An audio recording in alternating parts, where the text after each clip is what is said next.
كل نفس ذائقة الموت وإنما توفون أجوركم يوم القيامة فمن زحزح عن النار وأدخل الجنة فقد فاز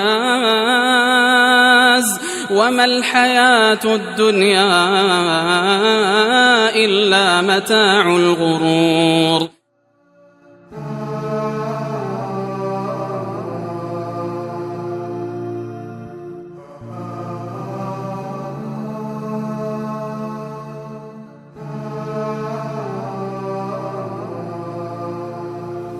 بسم الله الرحمن الرحیم. عرض سلام و ادب و احترام دارم خدمت همه شما بینندگان عزیز و ارجمند، همراهان مهربانی که ما رو در مسیر بررسی سفر آخرت همراهی کردید تا این قسمت. زیباترین لحظه زندگی یک انسان وقتی هست که به اون بشارت داده میشه، علل خصوص اون بشارت هایی که حجم بسیار بزرگی از شادی رو در پی خواهد داشت. صورت عموم چه مسلمان و چه کافر وقتی که خبر خوشی رو میشنوه شاد میشه و زندگی به کامش زیباتر خواهد شد. اما طبیعت دنیا به نحوی هست که انسان در دنیا هیچ وقت نمیتونه دل خوش بکنه به نعمتها و بشارتهایی که به اون میرسه، زیرا مشکلات، سختیها، غصه ها و غم ها، تهدیدها همیشه انسان رو در پی دارند و تهدیدش میکنند و هیچ ضمانتی هم نیست که انسان به این موارد دچار نشه و اگر از همه اینها هم جون سالم به در ببره، باز مرگ تمام این لذت ها و شادی ها رو به کام اون و اطرافیانش تلخ خواهد کرد. اما در قیامت، در صحرای محشر، زیباترین جملاتی که میشه شنید، خوشبخت ترین انسان های عالم، کسانی که به اونها وعده بهشت داده شده بود و به اون امید عمل کردند و یقین کامل داشتند و مقتضای ایمانشون و باورشون رفتار کردند، این انسان ها وقتی که از پل صراط گذر می کنند، وقتی که اینها نگاهی می اندازند به پایین و جهنم رو می بینند و اون عذاب و اون مصیبت ها و اون شکنجه ها رو با چشم سر مشاهده می کنند، اما خیالشون جمعه و راحته که کارنامه اعمال به دست راست اونها داده شده و دارند دوان دوان و سریع به سمت بهشت پیش میرن. از یک طرف پشت سر دنیا رو به اتمام رسوندن، سختی ها و مشکلات تمام شد، قبر و روز قیامت با تمام سختی و مشقتش به پایان رسید. دغدغه و دلهره و نگرانی لحظه حساب تمام شد و جهنم هم زیر پاست و داره سپری میشه و طی میشه و چشم به لحظه دوخته شده که دری باز بشه و به انسان گفته بشه سلام علیکم طبتم فادخلوها خالدین. سلام بر شما، درود بر شما، خوش آمدید، جاودانه وارد بشید. زیباترین لحظه‌ای که انسان میتونه تصور بکنه این لحظه است که به انسان وعده‌ای داده میشه به بزرگی بهشت، وعده‌ای داده میشه که در اون تمام نعمت‌های الله متعال به یک جا جمعند. زیباترین بشارتی که به انسان مسلمان داده خواهد شد بدون شک بشارت به بهشت. امروز میخوایم در این برنامه به همراه شما عزیزان درباره بهشت صحبت بکنیم، درباره اون جنتی که الله تعالی در آیات کلامش و پیامبر بزرگوار در روایت‌های گوهربارش به ما وعده دادند و به امید اون داریم زندگی میکنیم و عبادت میکنیم و مشکلات و سختی ها رو سپری میکنیم. به مانند برنامه‌های گذشته جناب مولانا مجیب الرحمن انصاری میهمان برنامه ما هستند تا با هم از بهشت سخن بگیم. جناب مولانا خوش آمدید به سفر آخرت. تشکر خدمت شما و خدمت همه بینندگان عزیز و گرامی که لحظه شماری میکنن تا از بهشت بگوییم. خدمت تک تک شما عزیزان عرض و سلام و ادب و احترام دارم. علیکم السلام. جناب مولانا، من مختصر بکنم سوال رو در یک کلمه. از بهشت برام بگید چگونه جایی است؟ الحمد لله رب العالمين حمدا كثيرا طيبا مباركا فيه، والصلاة والسلام على رسوله محمد وعلى آله وأصحابه أجمعين. قال الله تبارك وتعالى في القرآن العظيم: فأعوذ بالله من الشيطان الرجيم. وسيق الذين اتقوا ربهم إلى الجنة زمرا حتى إذا جاءوها فتحت أبوابها وقال لهم خزنتها سلام عليكم طبتم فادخلوها خالدين. صدق الله العظيم.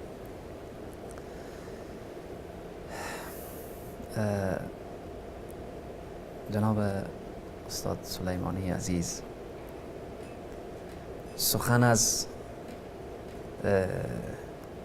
اگر بگیم سخن از عشق، سخن از محبت، سخن از خانه‌ای که نه غم نه اندوه، نه تشویش پیریه، نه فکر هدر رفتن جوانیه، نه خلاصه این دغدغه های دنیویی که همه ما پریشان داره و پریشان ساخته، نه ذره تشویشه. بهشت، جنت، نمیفهمیم از کجا شروع کنیم و از چی بگیم. و وصف بهشت در الله سبحانه و تعالی در قرآن عظیم الشان. چی خوبه که تعریف بهشت در از زبان قرآن بشنویم. الله سبحانه و تعالی میفرماید: و بشر المؤمنین یا و بشر الذین آمنوا و عملوا الصالحات. مژده بده به اونهایی که ایمان آوردن، به اونهایی که عمل صالح انجام دادن، ان لهم جنات تجری من تحتها الانهار لهم فيها ازواج مطهرة و هم فيها خالدون. مژده بده به اونهایی که ایمان آوردن، عمل صالح انجام دادن، که برای از اینها جنت، بستان، باغیه که در او من تحت الانهار، تجری من تحت، جریان داره از به اصطلاح زیر قصرهای او نهرهای، و در از او لهم فیها ازواج، زوجهای مطهره، و ای خالدون، همیشه.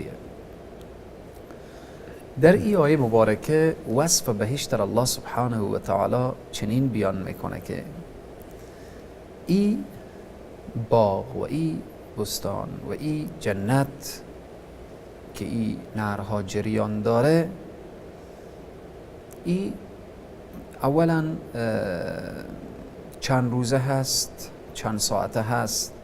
چون در دنیا هم انسان بعضی وقت راحته، میره به یک استراحه، میره به یک باغ، میره به یک جای تفریح، لحظات وقتی خوش میشه. اما در دنیا در اوج شادیه که یک بار برایش غم میرسه از یک گوشه. در اوج شادیه یک بار بیادش مرگ میآیه، در اوج شادیه بیادش خلاصه پیری میآیه، ضعف و سستی میآیه. اما در بهشت لهم فی ازواج، اول که زوجهای. خب این زوجها چی هن؟ مطهره گفته شده،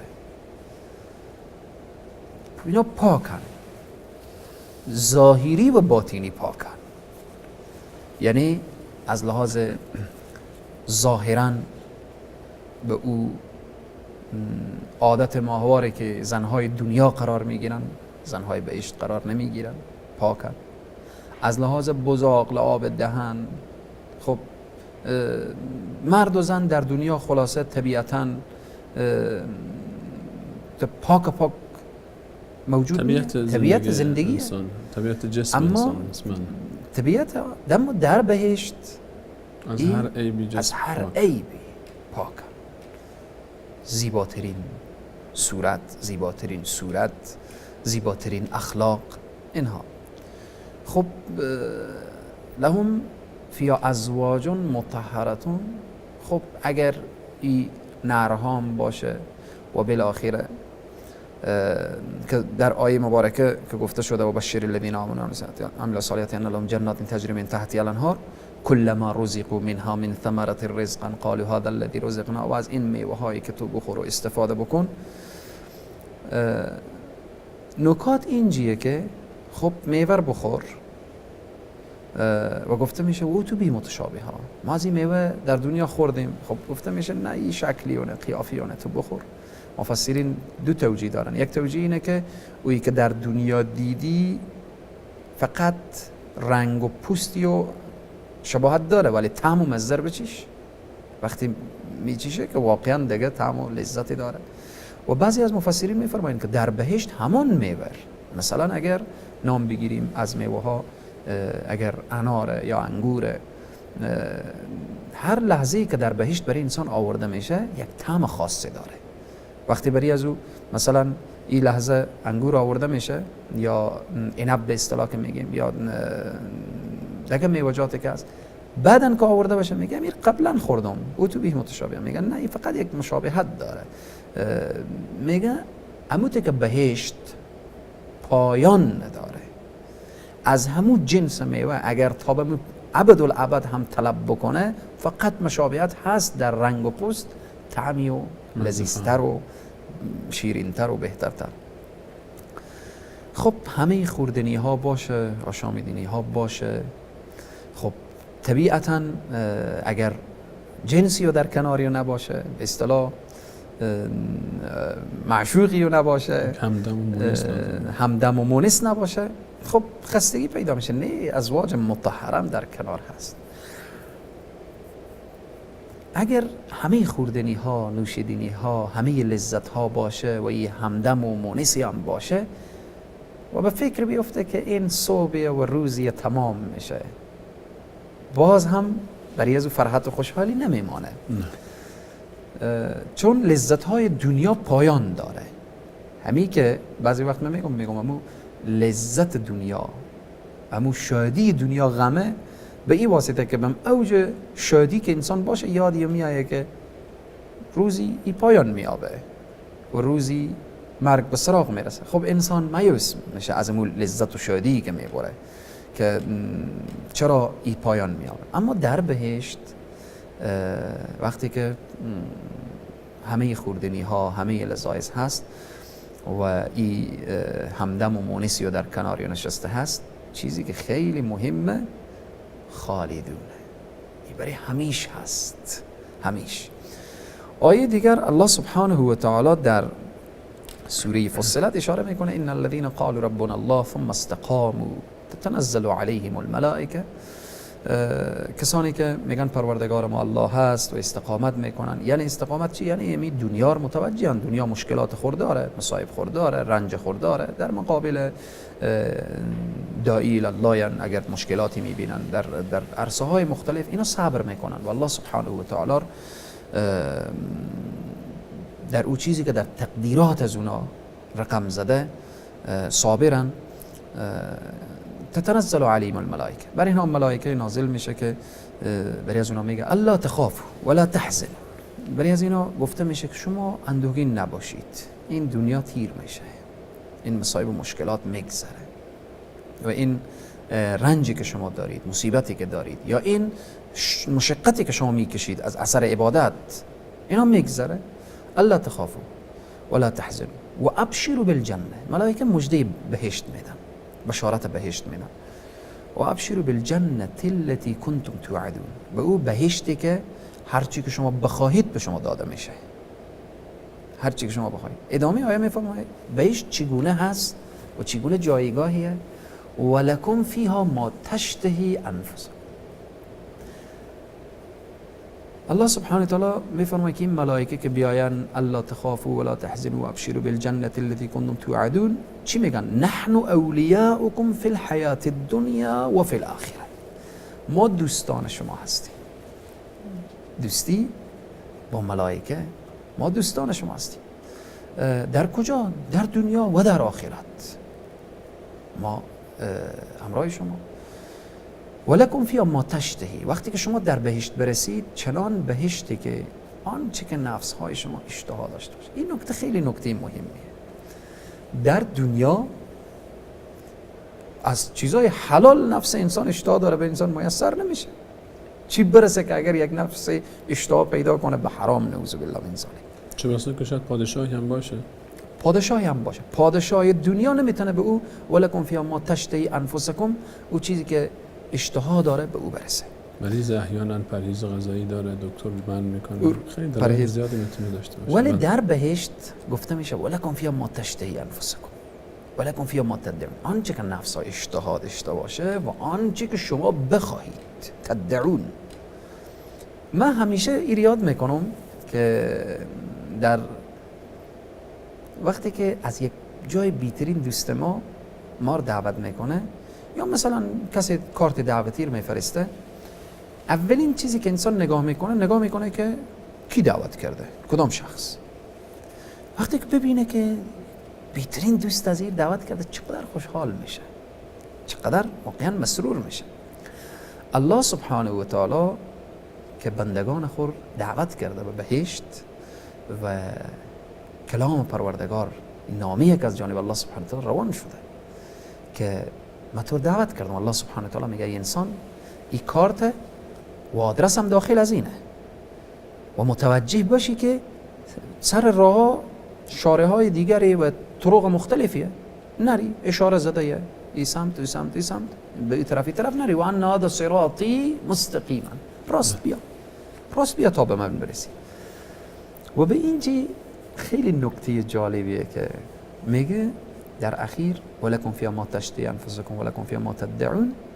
خب به این بهشت چی هست؟ نزلا. این مهمانیه، این مهمانی ترتیب داده شده. خب از طرف کینه نکته به همینجاست، نزلا من غفور رحیم. این مهمانی از جانب او ذاتی که غفوره، آمرزنده. در گذشته هر کاری که کرده بودی، توبه کردی، تو بخشیده. من غفور رحیم، مهربانه. اینجا دیگه در بهشت که داخل شدی دیگه ایت ذات اینیه که هر دم به تو طعنه بده، تو قرمه بگه، تو به بهشت آوردم، تو ریت کردم، تو بالاخره. نه، این از ذاتیه که او غفوره، او رحیمه و این هم مهمانی ترتیب داده شده. وقتی که انسان در یک جای میره مهمانه، چقدر از او پذیرایی میشه، بلند بالا می نشینه، غذا آماده پیش از او میایه و او راحت نشسته یا دیگرها خدمت میکنن. به این واسه تعبیر مهمانی شده. بهشتی که خالدین گفته شده، ابدالابد، که انتهایی نداره، همیشه و همیش مهمانیه. او نشسته برای کیف، برای استراحت، برای هوا و هوس. اصلا جای هوا و هوس بهشته، جای استراحت بهشته، یعنی جای لذت بردن بهشته که انسان فقط در بهشت هیچ وظیفه‌ای نداره جز لذت بردن. سبحان هیچ الله، معنی وجود نداره، هیچ تهدیدی هم معنی نیست. فقط بهشت اگر کسی بگه که بهشت چگونه جاییه، بگیم بهشت اینه که دیگرها خدمت کنن و تو لذت ببری، فقط لذت. و اونایی هم که خدمت میکنن کیها که بحث میایه، بحث هورا چگونه، بحث ولدان و مخلدون، بچه های زیبا، دخترای زیبا، بالاخره خدمه زیبا، اونها همه عاشقانه خدمت میکنن. الله سبحانه و تعالی اونها رو عاشق کرده برای اهل بهشت که به عشق خدمت کنن، نه این که از روی جبر اکراه بیان یک آب میوه پیش انسان بگذارن و بالاخره نه. انسان جالبه که از نعمت‌های بهشت که لذت میبره، از همون رفتار خدمه لذت میبره، نگاه کردن طرف اونها لذت میبره. پس نزلا من غفور رحیم، مهمانیه. خلاصه کلام همین که در مهمانی انسان که میره می نشینه، دیگرها خدمت میکنن، او راحته و دیگرها. آیه دیگه الله سبحانه و تعالی اشاره میکنه که بهشت چیه؟ داخل شدن به بهشت. فمن زحزح عن النار، کسی که نجات پیدا کرد از نار، یعنی به جهنم نرفت. خب جهنم که نره کجا داخل میشه؟ و ادخل الجنت، و داخل بهشت شد، فقط فاز، این رستگاره، این کامیابه. انسان کامیاب کسی که به بهشت داخل شد، انسان رستگار کسی که در جنت داخل میشه. و خلاصه با آیات زیادی که شما در قرآن عظیم و شان نگاه کنیم، بعد از وصف بهشت میگه ذالک الفوز العظیم. این بهشت، داخل شدن به بهشت یک رستگاریه، داخل شدن به بهشت فوز، فلاح، خوشبختیه. خوشبختی بسیار بزرگ، خوشبختی که عظیمی که الله سبحانه و تعالی اور عظیم بگه و این بزرگی که الله سبحانه و تعالی بگه. و میشه که با یک کلام سخن را خلاصه کرد. تا انسان بهشت داخل نشه نمیدانه که چگونه جاهیه، چون حدیثه که هیچ چشمی ندیده، هیچ دستی لمس نکرده و هیچ خلاصه تصور راه نداره که الله سبحانه و تعالی چی ساخته، جز این که فقط با یگانه محبوب خود الله سبحانه و تعالی بعضی از اماکن بهشت و نشانه های بهشت بر رسول الله صلی الله علیه و سلم نشان داده شده. بدون شک جناب مولانا همچون که فرمودید و بینندگان عزیزم حتما این روایت رو شنیدن از رسول صلی الله علیه و سلم که بهشت یقینا نه چشمی اون رو دیده و نه گوشی حتی وصف اون رو شنیده و نه خطور کرده در قلب کسی. و هر آن تصوری که ما نسبت به جنت یا به تعبیر فارسیش بهشت داریم، حقیقت فراتر از اون تصور ماست و مظهر رحمت و لطف الهی است. و همین که انسان همونجوری که مولانا فرمودن در اونجا نه غمی است و نه اندوهی است و نه مرگی است و نه پایانی است و نه منعی است برای استفاده بی حد و حصر و بی چون و چرا از نعمت‌های الله متعال خودش میشه تا حدودی تصور کرد. اما جناب مولانا اجازه بدید ما یک کمی حالا جزئیات رو بیشتر بررسی بکنیم، حداقل تا اون چیزی که در کتاب و سنت، اون چیزی رو که در کتاب و سنت میشه یافت و تا حداقل تصوری رو که نسبت به بهشت داریم نزدیکتر باشه به اون واقعیت، هرچند که طبق فرموده رسول صلی الله علیه و سلم هرگز اون حقیقت رو ما نمیتونیم تصور بکنیم. اولین کسانی که وارد بهشت خواهند شد چه کسانی هستند؟ این هم واقعا جز نعمت‌های الهیه که رسول معظم اسلام صلی الله علیه و سلم می‌فرمایند نحن الآخرون الاولون یوم القیامه و نحن اول من يدخل الجنه او کما قال. می‌فرمایند اگرچه ما از همه آخریم، از لحاظ دنیوی آخرین پیامبر رسول معظم اسلام صلی الله علیه و سلم و آخرین امت محمد رسول الله صلی الله علیه و سلم، و می‌فرمایند در حشر و قیامت ما اولین کسی که دروازه بهشت در میزنه و وارد میشه و از او پرسان میشه که کی هستی، میگه انا محمد ابن عبدالله صلی الله علیه و سلم. رسول معظم اسلام صلی الله علیه و سلم اولین کسی که وارد بهشت میشن خود وجود مبارک و اولین امتی که وارد بهشت میشه امت نبی اکرم صلی الله علیه و سلم، که الله سبحانه و تعالی ما و شما امت درست و صحیح بگردانه که از زمره کسانی باشیم که به تعقیب رسول الله صلی الله علیه وسلم وارد این دنیای جاویدان بشیم، دنیای خوشبختی. اما از بین امت محمد رسول الله صلی الله علیه وسلم وقتی حدیث رسول الله صلی الله علیه وسلم فرمودن که ما آخرینیم و در دنیا و در حشر اولینیم و اولین امت ما به جنت داخل میشه، سیدنا ابوبکر صدیق از رسول الله صلی الله علیه وسلم پرسان کرد یا رسول الله، سوال نه بعد از شما کی داخل میشه؟ فرمودن که ابوبکر بعد از من تو خواهد بودی. و بعد از رسول الله صلی الله علیه و سلم سیدنا ابوبکر صدیق رضی الله تعالی عنه وارد بهشت میشن که این چقدر واقعا جایگاه و مقام و عظمت سیدنا ابوبکر صدیق، یعنی از بین همه انبیاء علیهم السلام اولین پیامبر رسول الله صلی الله علیه و سلم، از بین همه امت رسول الله صلی الله علیه و سلم و از بین امت اولین کسی که داخل میشه سیدنا ابوبکر صدیقن. و در روایات آمده که از بین شهدا داخل میشن، صدیقین، صالحین و میرسه تا به متبقی امت رسول الله صلی الله علیه و سلم. جناب استاد، وقتی که خب تمام مسلمان ها میرن و پیروان امت های دیگه هم هستن، تنها ما پیروان رسول صلی الله علیه و سلم نیستن، این همه آدم وارد بهشت میشه، مگر چقدر جا داره بهشت که این هم انسان رو در خودش جای بده؟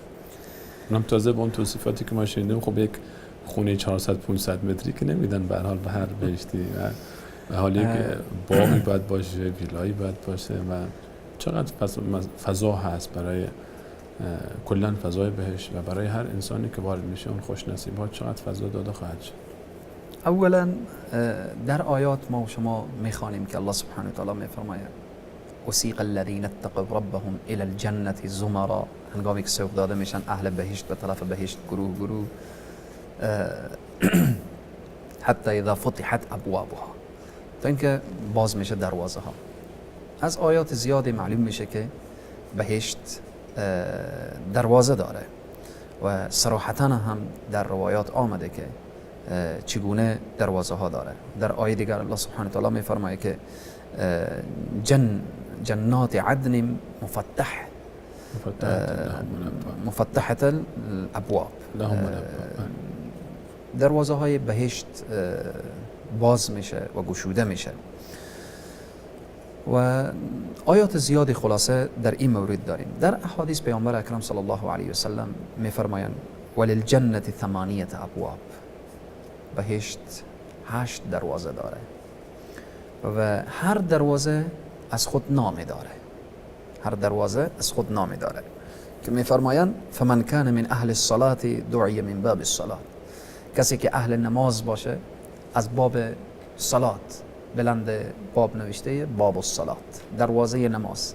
اونهایی که نماز به زیبایی خوانده باشن خوانده میشن که شما بفرمایید از او دروازه احترامانه داخل میشه.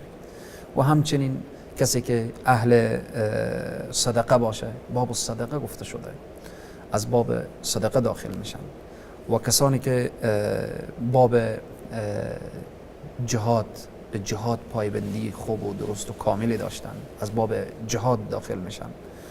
و باب الصیام آمده که کسانی که روزه زیبایی گرفتن و روزه خوبی که مورد پسند الله واقع شده که در روایت ها باب الصیام، باب الریان هم گفته شده و از او دروازه داخل میشن. خلاصه باب هایی که واضح و صراحتاً باب الصلاة و باب الصیام و اینها، انسان ها از این دروازه ها داخل میشن. وقتی که انسان ها داخل شدن،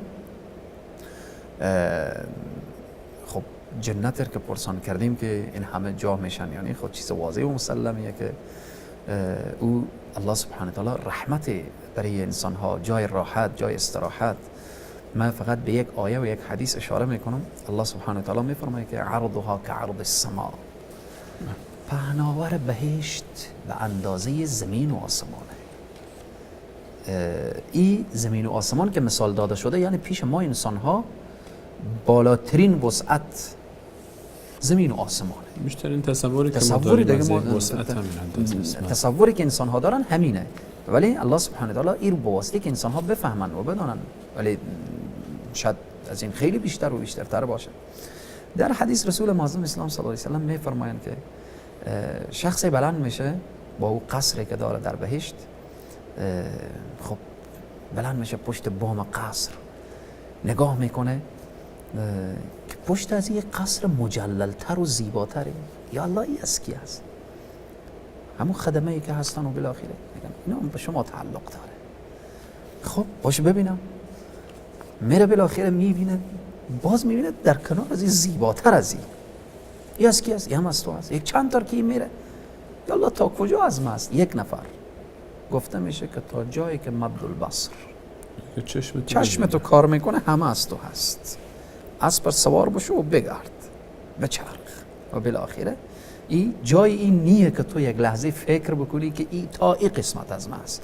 چون وقتی محدودیت آمد باز رنجی پیش می آید.